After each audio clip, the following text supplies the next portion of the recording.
5 segredos que provam a existência de Jesus. Revelações impressionantes que iluminam a vida e a época de Jesus de Nazaré. A existência de Jesus de Nazaré, uma das figuras mais influentes da história, tem sido alvo de debates e investigações ao longo dos séculos. Embora muitos aspectos da sua vida sejam baseados em fé, há provas históricas que confirmam sua existência. Aqui, apresentamos 5 revelações fascinantes que contribuem para essa confirmação e ajudam a iluminar a verdade sobre sua vida e época. Número 1. O Sudário de Oviedo. O Sudário de Oviedo é uma das relíquias mais misteriosas e reverenciadas na tradição cristã. Este tecido de linho, com aproximadamente 84 por 53 centímetros, está guardado na Câmara Santa da Catedral de São Salvador, em Oviedo, na Espanha. Segundo a tradição, o sudário teria coberto o rosto de Jesus após sua morte, antes de seu sepultamento no Santo Sepulcro. O sudário é citado no Evangelho de João 26:7. Simão Pedro chegou, entrou no sepulcro, viu os lençóis ali postos e o sudário que estivera sobre a cabeça de Jesus, não colocado com os lençóis, mas enrolado em lugar à parte. Esse detalhe bíblico é um dos motivos de sua grande reverência entre os cristãos. Segundo a tradição, o sudário de Oviedo foi levado de Jerusalém para Alexandria no ano de 614, para protegê-lo das invasões persas. Durante essa época, Jerusalém estava ameaçada e as relíquias sagradas foram transferidas para lugares mais seguros. Alexandria, conhecida como um centro cristão, foi escolhida como destino para o sudário. Hoje, o sudário de Oviedo é considerado um símbolo tangível do sofrimento e da paixão de Cristo. Ele continua sendo um objeto de grande devoção, atraindo peregrinos de várias partes do mundo que visitam Oviedo para ver essa relíquia sagrada e refletir sobre o sacrifício de Jesus. Número 2. Inscrição de Nazaré, um vestígio do século I. A inscrição de Nazaré, descoberta em 1878 em Nazaré, Israel, é um importante artefato histórico que lança luz sobre as políticas romanas e a vida na Judéia no tempo de Jesus. A inscrição em mármore, com 60 centímetros de altura e 38 centímetros de largura, contém um edito imperial em grego, datado do reinado do imperador Cláudio, 41-54 d.C., embora alguns sugiram que seja do período de Tibério, 1437 d.C.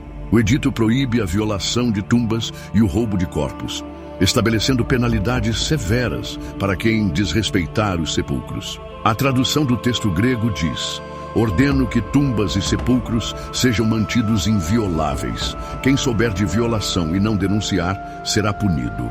O decreto manda que quem violar sepulturas ou retirar corpos seja acusado de ultraje aos deuses, com pena de morte. A inscrição de Nazaré é relevante por refletir a preocupação romana com a ordem pública e o respeito pelos mortos, algo vital para uma sociedade que valorizava os rituais funerários.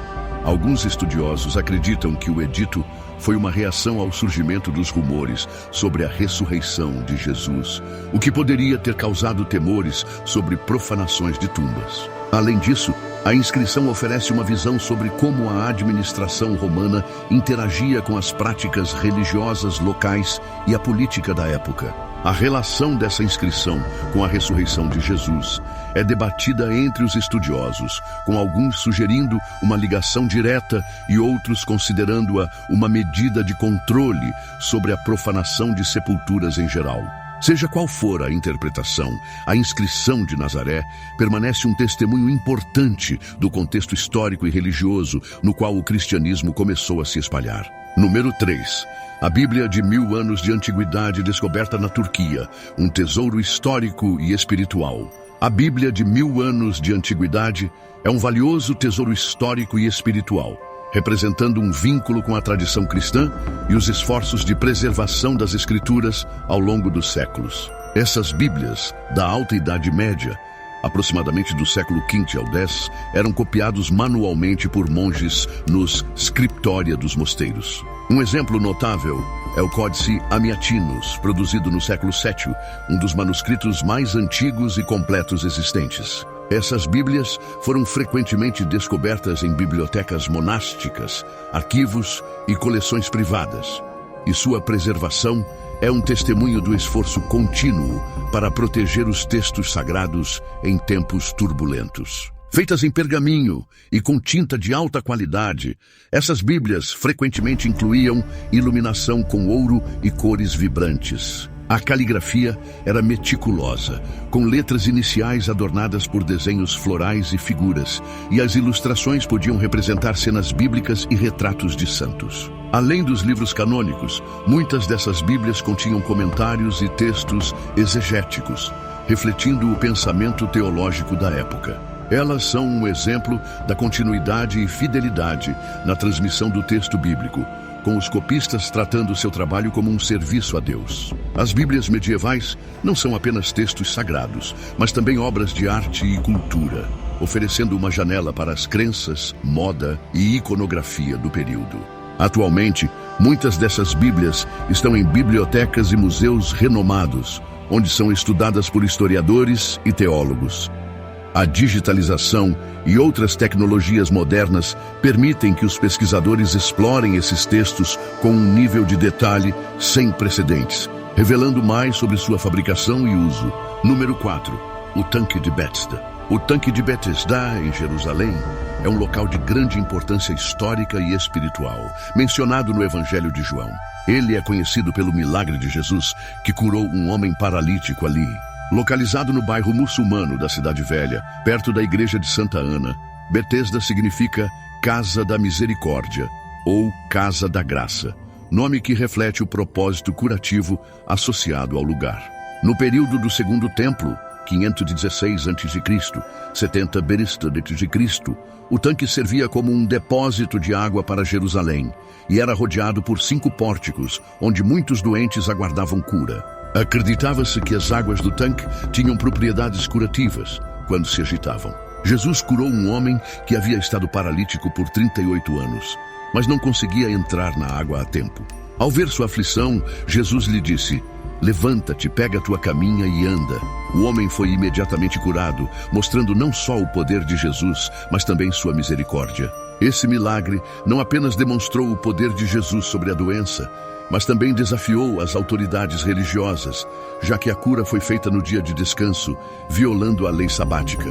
Quando o homem foi confrontado por carregar sua cama no Shabat, ele explicou que fora curado por Jesus. Esse evento destaca o ensino de Jesus sobre o bem-estar humano, acima das tradições rígidas. No século XIX, escavações confirmaram a descrição bíblica do tanque de Betesda, com 2 piscinas e 5 pórticos.